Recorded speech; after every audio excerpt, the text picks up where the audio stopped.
여러분, 대한민국 국회 싸움질 때문에 국민의 피해 아마 엄청날 것 같아요.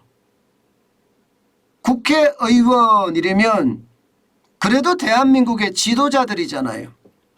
그 지도자들이 대한민국 국가나 국민의 생각은 아랑곳도 없고 자기들의 어떤 권력의 크기만 자꾸 크게 하려고 하는 것. 그게 말입니다. 싸움질로 번지고 그 피해는 고스란히 국민이 떠맡게 생겼습니다. 무슨 얘기냐? 여러분, 이거 한번 보세요. 종부세 특례 입법 데드라인 지난 8월 20일이었습니다. 이 데드라인이 지나간 거예요. 쉽게 말하면요, 종부세 특례가 몇 가지 있었죠. 그죠? 종부세 특례가. 예를 들어서 종부세의 어떤 기본 공제 금액을 한시적으로 14억까지 올린다고 했잖아요. 작년에는 11억이었는데 올해는 14억까지 올렸습니다. 내년에는 12억이 되겠죠. 그러나 한시적으로 14억까지 올린다. 그래서 세금을 낮춰준다. 이거 하려고 그러면 법이 통과돼야 되거든. 법이. 그런데 법이 지금 통과가 안 되고 있다는 이야기예요. 또 있습니다. 일시적 2주택자들 있잖아요. 일시적으로 2주택이 됐을 때 이게 쉽게 말하면 이게 잘못하면 주택수에 포함이 되면 종부세가 장난이 아니거든요. 그럼 다주택자가 되니까. 그런데 이거 어떻게 하든 빼주자. 이렇게 이야기하면서 상속주택이나 지방 저가주택이나 이거 부과할 때 말입니다. 좀 빼주다. 1주택자와 동일하게 한다. 이거 했었거든요. 이것도 법이 통과돼야지 되는 법이에요. 그런데 법이 통과가 안 되고 있는 겁니다. 법이 통과가 안 되고 있어요. 그러면 여러분 어떻게 될까요?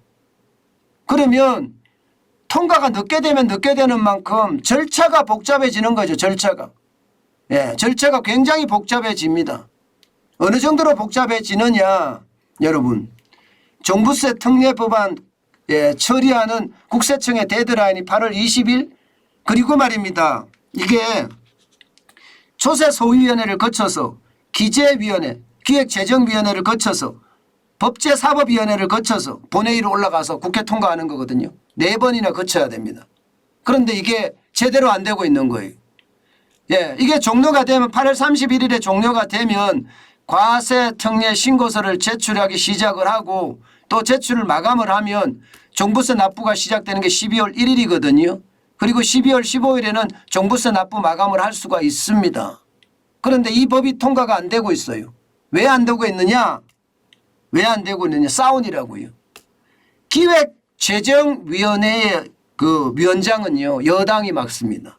그런데 기획재정위원회 중에 소위원회가 있습니다. 소위원회가 조세소위원회인데 이 조세소위원회 위원장 자리를 두고 국민의힘과 여당과 야당이 싸우고 있는 거예요. 내가 위원장을 하겠다 이거예요. 내가 위원장.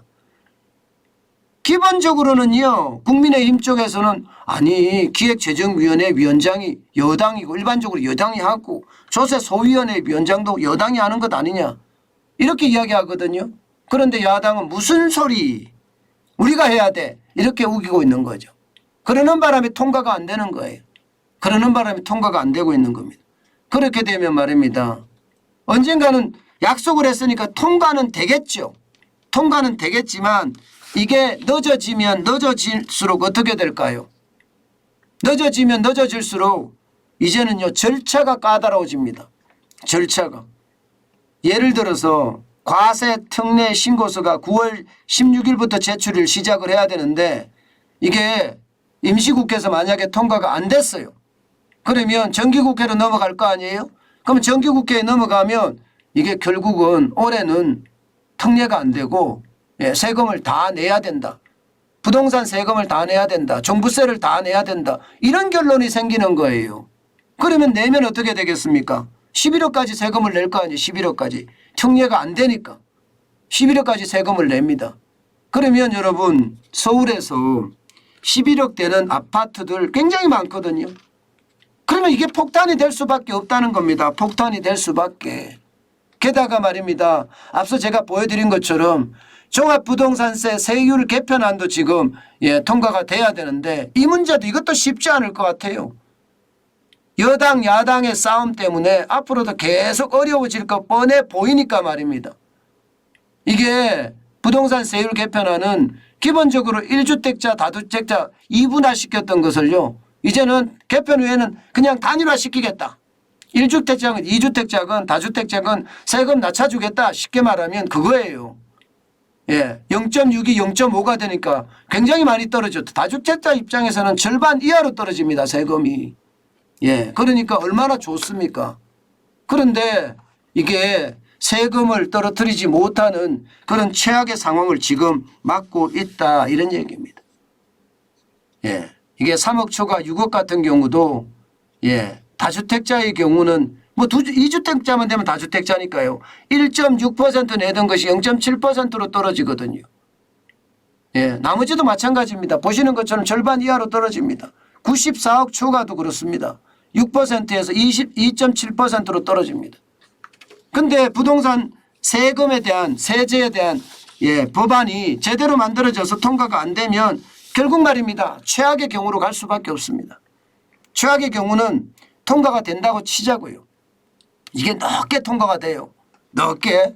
그러면 이게 올해 안에 하려고 그러면 그야말로 이제는 이게 신고 자체를 말입니다. 신고 자체 과세특례 신고서 제출 마감이죠. 이거 내가 이제 신고해야 돼요. 내 스스로 말입니다. 막바지에 가서 내가 신고를 하면 어떻게 될까요, 여러분? 이렇게 되면 말입니다. 여기에 해당되는 사람만 하더라도 당장 말입니다. 3억 특별공제 대상자만 21만 명이에요. 그러니까 11억에서 14억으로 한시적으로 특례를 해주는 이 대상만 하더라도 이게 21만 명입니다. 여기에다가 다른 특례까지 다 포함하면 수십만이 됩니다.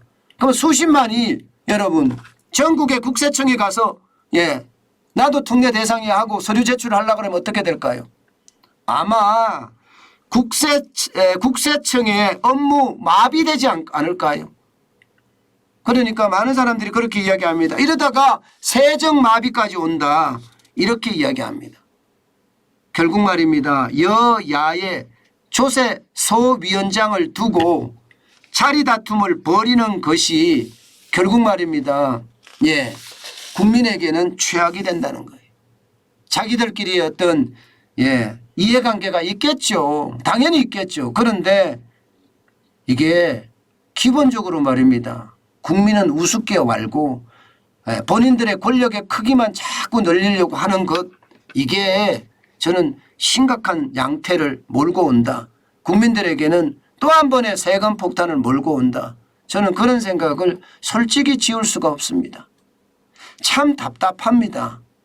국회의원이라는 분들 국민의 대표라고 이야기하는데 그분들은 국민의 대표가 아니라 국민의 군림하는 사람, 권력의 크기만 키우는 사람, 저는 그렇게밖에 생각이 안 드네요.